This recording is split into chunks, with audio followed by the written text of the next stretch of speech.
Yes guys, welcome back. It's Penny Pincher channel. Obviously it's not usual host Penny Pincher, it's his brother today.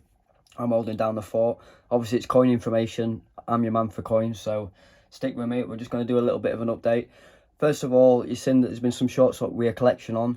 We have made an offer on that collection and it has been agreed upon, so our Joe's going to be sending an email further today to confirm everything, prices, and get things in motion. We spoke to the guys, happy to proceed.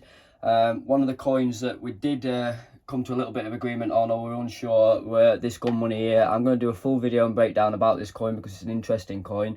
But first of all, the client is still unsure what it wants to do with it. What I recommend is sending it off for slabbing.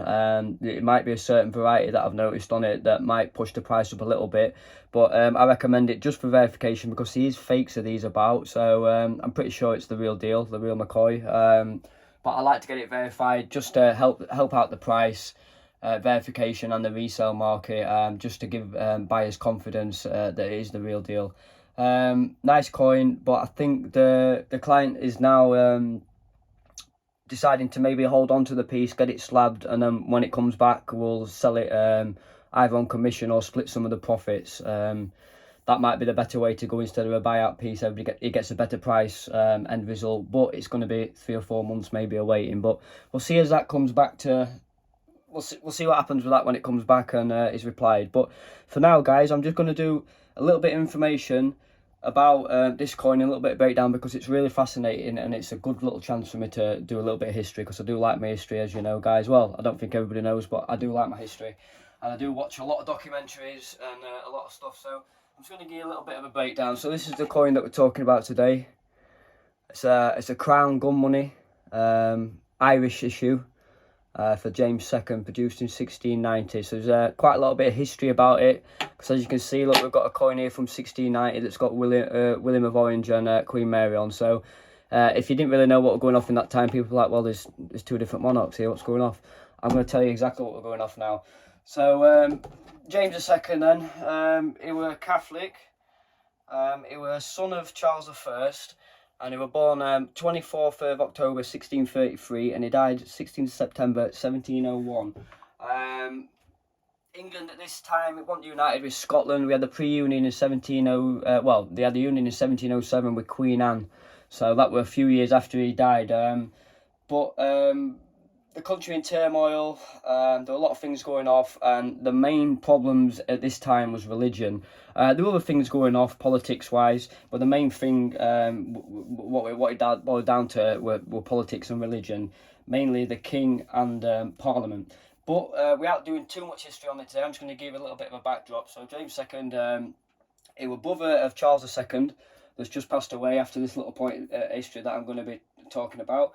And he was the son of Charles I. Charles I was the first English king that we've ever took over in an English civil war. He was beheaded in the 1640s, and he was overtook over by the Lord Protector Oliver Cromwell. Oliver Cromwell didn't take the crown. He refused to take the crown, but he was known as Lord Protector. He basically had the same role as a king would anyway, but he didn't see the right as the monarchy to be led by God. Do you know what I mean? He thought that the parliament should have some say. It weren't just a rightful rule for the monarchy.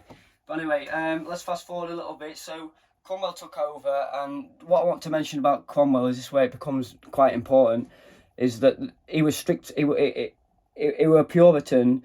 He was a Protestant, but he was a Puritan Protestant, which is, there were Catholics and Protestants, but he would say he were more stricter. So like in churches and things like that, they used to have whitewashed walls, whereas before churches used to be decorated and stuff, they were strictly more devout to God. They took things a lot more stricter. In case over Christmas, they even banned music and stuff, and being too drunk and disorderly. He devoted his life to God, and he was really trying to get the country back in order from, well, in what they thought was some kind of order. But anyway, Cromwell took over and he died in 1658. After this, it left a little bit of a power vacuum. Richard came in, Cromwell's son, but he didn't really do much of a job and a bit of a pushover. So there was a bit of a vacuum and everybody was fighting for power. So let's just fast forward a little bit. James II was seventh king of Scotland and second king of England.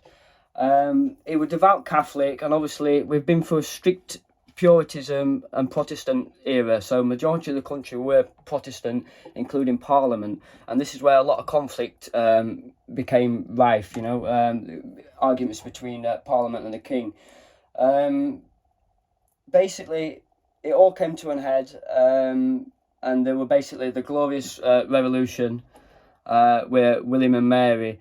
William is a Dutch king. He's been invited over by the British Parliament, more or less, and the lady who married to Queen Mary was the daughter of this guy. So it gets a little bit complicated. It's a bit of a family issue, but it turns out into a wider conflict. So basically, this guy's more or less in exile, but let's not forget that this guy's oh bloody hell. It's pretty confusing. This guy's Catholic. So these are Protestant and these are Catholic. So this guy had a lot of support in Ireland, obviously Southern Ireland particularly, because Northern Ireland were controlled by the Plantagenets, really. That were given over in the 1300s. But he still had pockets of support there, but his main support were in Southern Ireland. But also he had support in Spain, and he had a lot of support by King Louis in France. So let's fast forward a little bit, and basically when this all came to a head, there were basically more or less civil war again in our country, various battles, but this is where this coin comes into play. James II obviously couldn't do any currency issues because it would be treason and not counterfeiting, but it would be more or less treason because he weren't the king at this time. These have took over. And he didn't have access to the mints and the funds like the silver and the gold reserves. So what this guy decided to do, he needed an army, he needed troops. So he had his support in France. Louis sent some troops over, and he were mustering up pockets of support where he could, particularly from the Catholics in Ireland. But what he needed to do, and this is where he was a smart guy, he needed to pay troops. So instead of having a physical currency, what they decided to, and this is why it's called gun money, they melted down church bells, guns, cannons, anything they could. And this is, like I say, it's not noted. This is a brass piece. It's not a silver piece because obviously they didn't have the funds for it. So that's why it's called gun money. They melted down these various objects to make these coins. So this is where this information about this coin is going to come in. I'm going to talk a little bit about this coin and give you a breakdown about it. So that's just a little bit of history. I know I've gone into it a little bit fast and stuff, but there were a lot of turmoil, a lot of war. So when this came to an end in 1689, 1690, they're still fighting in 91 a little bit. This was payment for the troops. So as I say, this guy was a smart guy. This wasn't a physical currency piece. This was a token, as you like, a promise to pay. And when I say that, I can't show you on this one. You might be able to see it because there's some varieties that I will show you in a little bit. But particularly on the half crowns and the farthings, they had dates payment due. So if you were fighting for me now and I were going to pay you and it was July and you went and cashed this in September, you get your wages from July to September. You know, I know how long you've been fighting for me. But what happened is this guy lost. So this is where it come into play better for him. It was a promise to pay that he never even paid on. It didn't cost him any money to muster up an army. Do you know what I mean? He got troops sent over from France anyway by Louis. He had a bit of Spanish support. And obviously he had his Catholics in Ireland. Everybody was supporting him and they wanted to take over as much, you know, get him back on the throne to restore it as much as they could. So he needed to pay him. People weren't going to fight for free. So this is where this come in handy. So if you give me 2 minutes, guys, I'm going to reset the camera. And I'm going to handle this coin. I'm going to zoom in and I'm going to show you and talk about some details because it is an overstrike variety. I'll give you a little bit more information about it. But yeah, basically this guy lost. If anybody heard Battle of Boyne with the major defeat, really. There were a few other battles after that, but this guy fled. And in Ireland, and still today, he's known as James's shit because people got fed up with him. Do you know what I mean? But he lived rest of his life out in exile in France till 1701. So yeah, give me 2 minutes, guys, because I don't want to bore you. hopefully our Joe's going to put a few screenshots in when I tell you, so when we're talking it might give you a few flicks of some history or whatever. But I'm not an history teacher, and I do know history, but I'm not very good at portraying it and telling everybody loads of stuff, because it's the first time I've done a video myself and it's all jumbled up in my head. But it's just off the top of my head, that, guys. But that is basically what we're going off, but that's a little bit of information about it. So yeah, let's get stuck into this. Right, guys, I've redone camera a little bit so you can see it. So yeah, what I was saying about, particularly funny about this is a half crown, this is a crown, and they're the same size, same diameter and weight. What were happening in this time, like I say, is they were melting church bells, cannons, guns, whatever they could get, particularly brass objects, no silver. Actually, I'm telling a lie, I'm going to confuse you again. They were fucking pattern pieces. The pattern pieces were struck in silver, gold and tin, and I think I don't know if there were another one as well, but anyway, there were a brass one as well. The patterns are different issues, they'll be collector's strikes, crisp nice issues, total different thing. But yeah, there were them about. You'd be paying a hefty sum, you won't even find them. I don't know where the fuck they're put, museums probably. Anyway, getting off track as I always do. Anyway, this, it's a half crown. What I'm going to confuse you again is this particular piece is the same size as this, is because it's a half crown. What I've discovered on it, it's a crown coin. Denomination is the crown. It's the crown design on the horseback. The half crown design it's got just a bust, a head bust variation.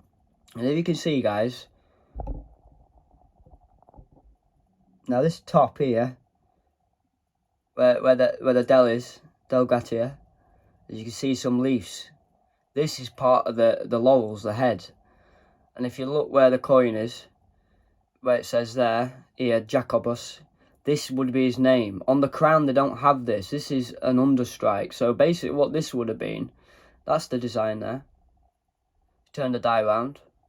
Underneath, you can see the face and the bust. The overstrike underneath. What would have been happening here, guys, is, let's say they needed a crown, for example, and they didn't have any, they had some half crowns kicking about, they'll fucking restrike it. So it's a restruck, or it's a recarved die. And I ain't got the expertise to tell you that, but I know what it is. I've acknowledged the examples straight away. I know there's examples of this, and as soon as I've seen it, I've turned it. I hope you guys can see it. I'm going to turn to the reverse in a minute, because there's double dates on it, as I've discussed about this. 2 different coin dates, one for an half crown date, one for a fucking crown date. Anyway, it's an overstrike variety in my opinion, and like I say, if they didn't have the planchet, they'll recarve the die, boom, we've got a crown. It's an half crown, but it's a crown. It's been restruck into a crown. They didn't have waste. They needed stuff. It weren't like it is today. Money was short. Times were hard. Do you know what I mean? They had to reuse what they had. So yeah, in particular when he had no access to the funds. So James were making these particular pieces to pay his troops. But like as I said a couple of minutes ago, that failed, and it never really materialised into payment. So they're a bit of a funny, weird thing, and they're an Irish coin, not an English coin, but they're a nice thing, and you know, they're worthy of history. That's why I thought I'll just give you a little bit of an update and show you what it is. But if you can look here, guys, turn it around this way, it's got a date 68, and then look, another one here, look, 1690. But if you turn it up again, right in the middle, you can see what looks like a crown. That is the half crown design, and then across it you've got 2 scepters crossing over to make a cross. And I don't know if you can see that, guys, but it is underneath, and that is not that design. That is the half crown design underneath, as you can see, and it's there. So basically, what I'm planning on doing this, or what we were going to plan, I'm going to send it off. If I'm going to buy it, I'll send it off just for the fun. Just to see what it comes back as. I wanted the variety on it, just to test my knowledge and see where I be. And it's 1690, it's got a lot of history, and it's worthy, and it'll just be nice to present it in a bit of a slab and get the varieties on it. But yeah, nice coin, good little bit of history about it, and I thought I'd just update you. And it's a coin where I thought, you know, it's worthy of doing a little bit more of a video than just this is what it is and this is what it's worth. And whatever, because a lot of people might not have seen them. And I like the high grade stuff, but this for me, I've got a little bit of a soft spot for stuff like this. I like my history, and yeah, this has been held in some hands that, like I say, we'll never meet. We'll never meet these people, and this is as close as we can get to a time machine, and this is as close as we can get to meeting these people. And you think, where the hell has this been? Fascinating piece, gun money, James II. So guys, I've had a bit of an idea, maybe once a week or every couple of weeks when I can be bothered, or if there's something interesting comes in, I might do a little series called Coins and History. So we're going to do this into a little bit of a playlist, and maybe a pop back time to time and check out if there's any new ones. If it gets the traction, please guys, if you like it, like, comment and subscribe. Tell us if you like it, tell us if you don't like it, tell us what you've learnt, tell us if I'm wrong, tell us if I'm right. We want to hear from you guys, so I hope you've enjoyed that, and yeah, we'll keep you updated. The collection's got some banknotes in, some coins, and there's a gold half sovereign in there as well, so 1828, George IV, so that's not to be missed. I might do a little video on that. So yeah, that's everything for now, guys. Joe's going to get this uploaded, and hopefully it'll be up for you tonight, and yeah, enjoy. Thanks very much, and we'll catch you on next then, innit?